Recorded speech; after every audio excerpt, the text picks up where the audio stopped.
Hello, I'm Marin Skeffs. Becoming an inmate often results in less privileges. One privilege that inmates often have access to, sometimes and sometimes don't, is college and prison. These programs are often government funded and they cost money, and as taxpayers, it is important that we are aware of where the money that we're paying is going.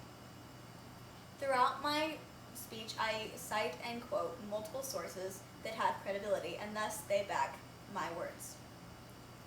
At the end of the speech, my audience will be informed about how colleges and prisons have implemented multiple systems for handling the functionality and funding of the further education programs through government funding and the cooperation and collaboration of various entities, including the state and federal government, charities, and colleges. The policies and logistics of these systems vary based on the community or the state. In this speech, I focus on systems that demonstrate some types of funding for higher education of inmates and specific programs that provide this service. Let's begin with my first main point, the concept of funding for prison education programs. Some funds for prison education come from the government.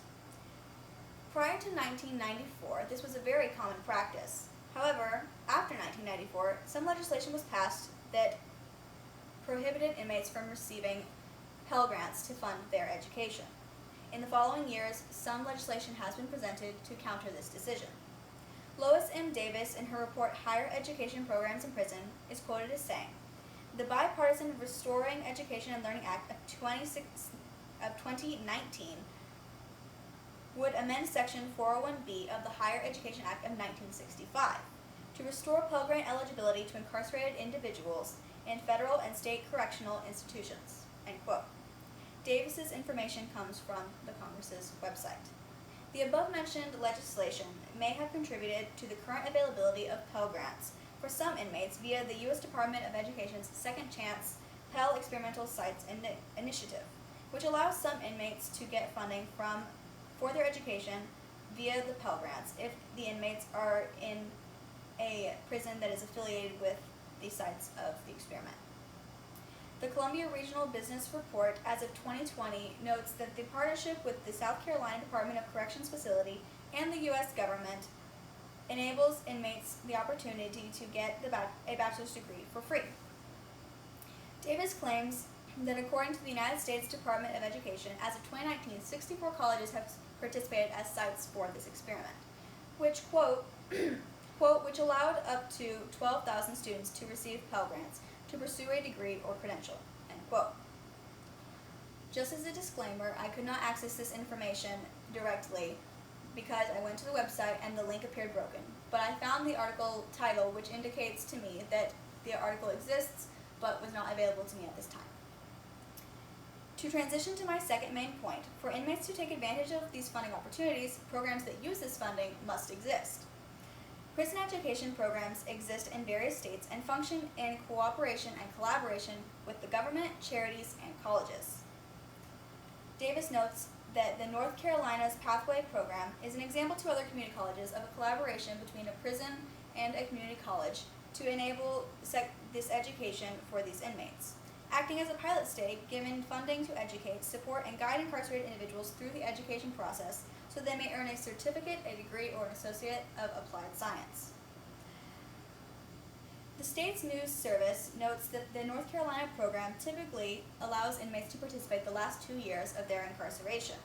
Davis is quoted as saying, "Pre-release supports included development of transition plan, referral to services, and assistance with applying for financial aid and completing college applications." End quote.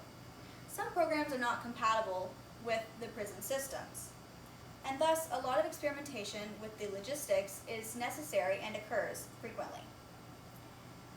An article from the New Directions for Community Colleges by Betty Simpkins states, quote, "Some programs do not put restrictions on inmates' participation, including offense, length of sentence, release date, prison conduct, or financial means." End quote. Simpkins also notes that some programs in schools, including College Inside, create criteria for the participants to ensure that the remaining time for their sentence coincides with the amount of time it would take to complete the program and thus accomplish their goals. Kevin Walters, an author at Forbes, states in his article, "Honor are students on the inside, how common colleges are educating incarcerated students, that some colleges use second chance Pell Grants to help ex-convicts, but some use them to help inmates who are currently incarcerated, such as Saracoso Community College does. They focus on helping incarcerated individuals. Walters notes the success of the program when he writes, quote, "Since it started with 19 students in its first class in 2015, enrollment has grown to 750 with 5 degree programs at 2 prisons," end quote. Cantora et al. Is quoted as saying, Cantora et al. Notes in their article, Implementing Pell, Challenges and Successes of Implementing the U.S. Department of Education's Second Chance Pell Experimental Sites Initiative, that that NJ-STEP consortium furnishes higher education to inmates. This program, quote, provides colleges to students incarcerated in 7 prisons through the consortium of 9 different universities and colleges. The program is offered by Rutgers University and currently offers an AA in liberal arts, end quote. This information was cited from another source. The Vera Institute of Justice's Pathway Program pays for the above-mentioned endeavor. NJ-STEP is a participant in the Experimental Sites Initiative and continues to walk with students as they leave prison by offering assistance as they continue their education. Cantoro et al. Is noted as saying, quote, "The program has more than 600 students participating in the prison setting and 143 enrolled post-release," end quote.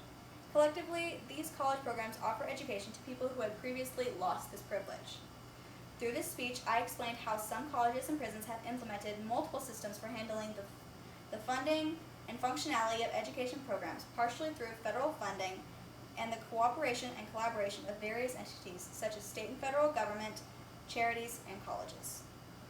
Now that you know some of the ways that such programs can function, what do you think is the ideal way to go about educating those in prison, if at all? Thank you.